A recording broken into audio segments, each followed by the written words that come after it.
കോഴിക്കോട് ഫറൂഖിൽ ഭർത്താവ് വീട്ടിൽ കയറ്റാത്തതിനെ തുടർന്ന് 9 ദിവസമായി യുവതിയും മകനും വീട്ടുവരാന്തയിൽ തുടരുന്നു. ചേളാരി സ്വദേശി ഹസീനയെയും മകനെയുമാണ് ഭർത്താവും കുടുംബവും വീട്ടിൽ കയറ്റാതെ വീട് പൂട്ടി കടന്നു കളഞ്ഞത്. വീട്ടിൽ നിന്ന് കുടിവെള്ളം എടുക്കുന്നതും ബന്ധുക്കൾ നിഷേധിച്ചിരുന്നു. അതേസമയം അമ്മയ്ക്കും വരാന്തയിൽ കഴിയുന്ന കുഞ്ഞിന് ശാരീരിക അസ്വസ്ഥതകൾ ഉണ്ടായതിനെ തുടർന്ന് ആശുപത്രിയിലേക്ക് മാറ്റി. എനിക്ക് എന്നെ സ്വീകരിക്കുക, എൻ്റെ ഭർത്താവ് അംഗീകരിക്കുക, ഭാര്യയും മകനുമാണെന്ന്. ഇല്ലയെന്നുണ്ടെങ്കിൽ എൻ്റെ നിന്ന് വാങ്ങിയ സാധനങ്ങൾ തരിക. അതിന് രണ്ടിനും അവർ തയ്യാറാവണില്ല. കാരണം ബോധ്യപ്പെടുത്താൻ പറഞ്ഞു, അതിനും അവർ തയ്യാറാണില്ല. എന്നാൽ എനിക്ക് എൻ്റെ 42 പവൻ സ്വർണവും വേണ്ട. 2015 പരുത്തിപ്പാറ സ്വദേശി മുഹമ്മദ് ഫാസിലുമായുള്ള ഹസീനയുടെ വിവാഹം. 3 വർഷത്തിനു ശേഷം ഹസീനയും മുഹമ്മദും തമ്മിൽ പ്രശ്നങ്ങളുണ്ടായി. ഹസീനയെ സൗന്ദര്യത്തിന്റെ പേരിലും വിദ്യാഭ്യാസത്തിന്റെ പേരിലും ഭർത്താവായ മുഹമ്മദ് ഫാസിലും വീട്ടുകാരും നിരന്തരം പീഡിപ്പിച്ചിരുന്നു എന്ന് യുവതി പറയുന്നു.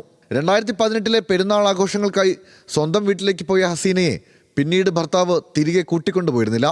നിറം കുറവാണെന്നും വിദ്യാഭ്യാസ യോഗ്യത പോരെന്നും പറഞ്ഞാണ് മാറ്റി നിർത്തിയത്. ഇതിനിടയിൽ ഭർത്താവ് മറ്റൊരു വിവാഹം കഴിക്കുകയും ആ ഭാര്യയ്ക്കും കുട്ടിക്കുമൊപ്പം വേറെ വീട്ടിൽ താമസിക്കുകയാണെന്നും യുവതി കുറ്റപ്പെടുത്തുന്നു. കുഞ്ഞ് തന്റേതല്ലെന്ന് പറഞ്ഞായിരുന്നു ഫാസിൽ യുവതിയെ നിരന്തരം മർദ്ദിച്ചിരുന്നത്.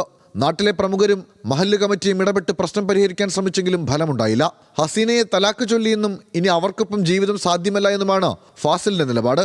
തലാക്ക് ചൊല്ലി ബന്ധം പിരിഞ്ഞതിനാൽ ഹസീനയെ കുടുംബത്തിന്റെ ഭാഗമാക്കാനാകില്ലെന്നാണ് ഭർത്തൃവീട്ടുകാരുടെ നിലപാട്. കുഞ്ഞുമായി വീട്ടിലെത്തിയ ഹസീനയെ വീടിന് പുറത്താക്കുകയായിരുന്നു. വീട്ടിൽ കയറാൻ ശ്രമിച്ചപ്പോൾ വീട് പൂട്ടി ബന്ധുക്കൾ കടന്നു കളഞ്ഞു. 9ാം ദിനവും വീട്ടുവരാന്തയിൽ 9 വയസ്സുകാരനൊപ്പം തുടരുകയാണ് ഹസീന.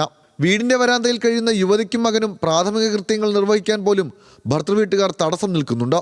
കുടിക്കാൻ പൈപ്പിൽ നിന്ന് വെള്ളമെടുക്കാതിരിക്കാൻ കണക്ഷൻ അടച്ചുവെക്കുകയും കിണറ്റിൽ നിന്നും വെള്ളം കോരാതിരിക്കാൻ കയറും മറ്റും അറുത്തുമാറ്റുകയും ചെയ്തു. യുവതിയുടെ സഹോദരങ്ങൾ ഭക്ഷണം എത്തിക്കുന്നത് തടയാനും ശ്രമമുണ്ട്. അതേസമയം മാതാവിനൊപ്പം വരാന്തയിൽ കഴിയുന്ന കുഞ്ഞിന് ശാരീരിക അസ്വസ്ഥതകളുമുണ്ടായി.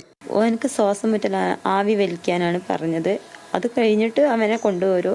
അവനും അത് ഭയങ്കര ഒരു ബുദ്ധിമുട്ടാണ്. ഇതിൽ അവരെൻ്റെ മോനത് ഒഴിവായതാണെന്നാണ് അവരും കൂട്ടു നിൽക്കുന്നത്.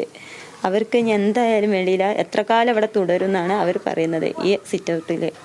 ഭർത്താവ് തലാക്ക് ചൊല്ലിയെന്ന് അവകാശപ്പെടുന്നുണ്ടെങ്കിലും നിയമപരമായ വിവാഹമോചനം നടന്നിട്ടില്ലെന്ന് യുവതി പറയുന്നു. യുവതിക്ക് സംരക്ഷണവും സാമ്പത്തിക സഹായവും നൽകാൻ നിർദ്ദേശിച്ചുള്ള തിരൂർ കോടതിയുടെ ഉത്തരവുമായാണ് ഭർത്തൃവീട്ടിലെത്തിയത്. എന്നാൽ 9 ദിവസം പിന്നിട്ടിട്ടും കോടതി ഉത്തരവ് നടപ്പിലായിട്ടില്ല. ഭർത്താവിനൊപ്പം താമസിക്കാനുള്ള കോടതി ഉത്തരവ് ഹസീനയുടെ പക്കലുണ്ടെങ്കിലും വീടിന്റെ പൂട്ട് പൊളിച്ച് ഇവരെ അകത്തു കയറ്റാൻ നിയമപരമായ തടസ്സമുണ്ടെന്നാണ് പോലീസിന്റെ നിലപാട്.